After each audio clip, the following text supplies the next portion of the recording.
Two former employees at Microsoft are now suing the corporation, alleging that they were forced to do a job that led to emotional distress and they did not get the proper mental health care necessary to deal with that distress. Now, what could the job possibly be? Well, it turns out that they were employed by Microsoft's online safety team, and they would have to look at content that was truly disturbing.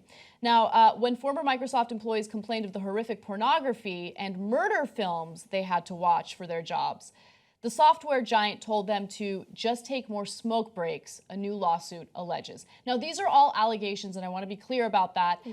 This is something that Microsoft has vehemently denied, and they said that they had a robust healthcare plan in place so they could get the mental health care that they needed. But the two employees, Henry Soto and Greg Blauert, claim that, no, that's not the case. So just to give you a sense of what they had to look at, it included child abuse, bestiality, and also murders. Jeez.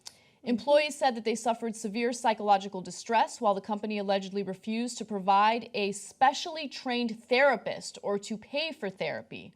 Also, many people simply cannot imagine what Mr. Soto, this is according to the statement by Mr. Soto's lawyer, by the way, Mr. Soto had to view on a daily basis, as most people do not understand how horrible and inhumane the worst people in the world can be. Okay, so I want to stop right there before I give you some more details about what allegedly happened.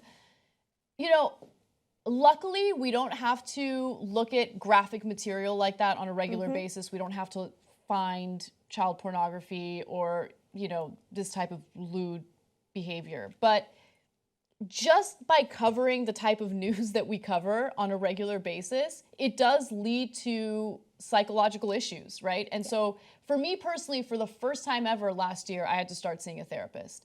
And it was because of anxiety, which I never suffered from before, and it had to do with work. Sometimes I would go home and I could not stop thinking about the stories that we covered.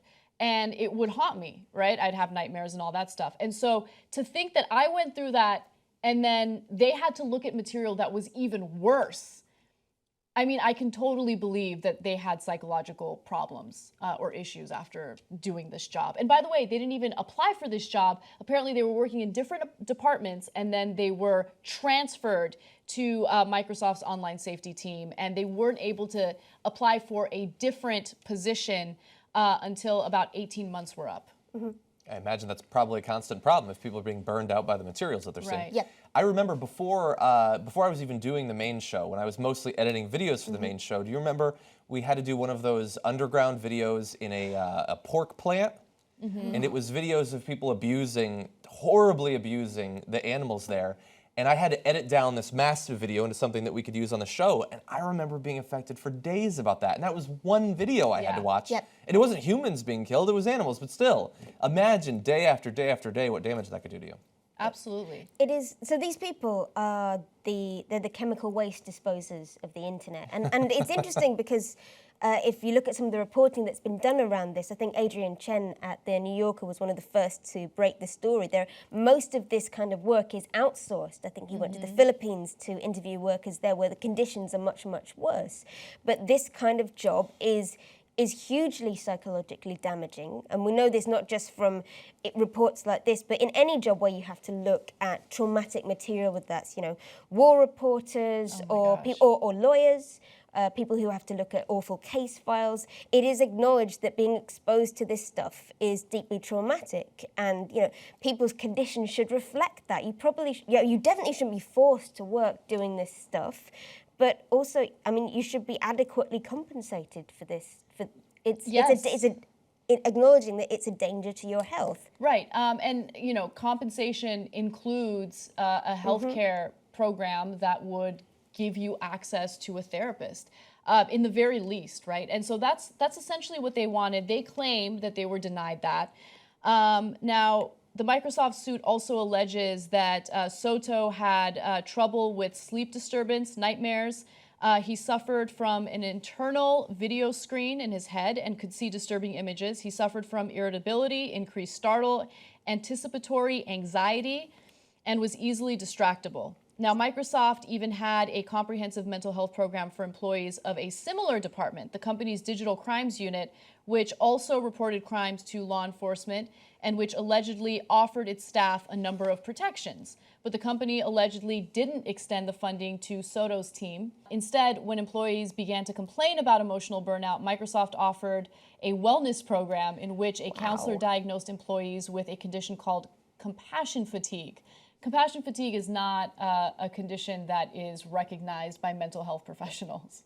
It's not a thing. It's not a thing, right? And so it basically minimized the psychological impact that they were experiencing. They didn't have the resources necessary to deal with the psychological impact that they were experiencing. And so now they're saying, we suffered, our families suffered, and we deserve compensation for this. But although that's not a thing, we do understand basically what could happen. I mean, these people are basically having like a Ludovico-like thing applied to them, like having to watch these horrific things all the time. Yeah. And yeah, so we can certainly understand it. It's a long way of saying they are all messed up and they need to be taken care of. And they're saying, they're saying they weren't taken care of properly, and there should be standards, which is why lawsuits like this are important. Yeah, they are important, and they're not only important for these specific employees or former employees. They're important in terms of changing the rhetoric and our thinking when it comes to mental health issues, because I think that humans are very visual, and so they can see visual injuries, they can see visual scars, and they take them seriously. But it's a lot more difficult to imagine what someone is going through psychologically. And I think there's been a lot of stigma associated with psychological problems, whether it's depression or anxiety or whatever it is. A lot of people haven't talked about it in the past. It's been a taboo. But it's important to be more open and honest about what you go through if you are experiencing it, just so you kind of change the national dialogue and people take it seriously. What we have, or we're supposed to have, at least in Europe we have, rigid standards for health and safety at work. You're not allowed to just send people out onto construction sites without the proper equipment. And actually, an increasing number of jobs right now are dangerous to health and safety, but they're much more dangerous psychologically in all manners of ways, not in just extreme cases like this. And it would be very I actually did some reporting on this earlier in the year. There was a landmark case against France Telecom, which may lead to criminal charges. Where it was alleged that the bosses of France Telecom deliberately pushed people to quit their jobs by psychologically manipulating them, and several of them committed suicide, it is alleged, as a result. And I feel like we're approaching a stage where, we do emotional labor at work. We do, all kinds of, we manage our emotions for work much more than we're doing physical labor. So there should be mental health and safety laws. I think there should be standards. I absolutely agree with But you. they sound expensive, so I'm not sure how that's going to take. Money always plays a role, and mental health care is never something that anyone brings up in the U.S. until there's a mass shooting. And we want to distract from any discussion related to gun control. So it's time that we actually take it seriously and protect everyone in the country from these types of issues. You know who's going to stop Trump, stop the establishment, stop the corruption? You are. You help us hire new investigative reporters, and we will unleash it on them. tytnetwork.com/go. Let's build the best journalism team in America.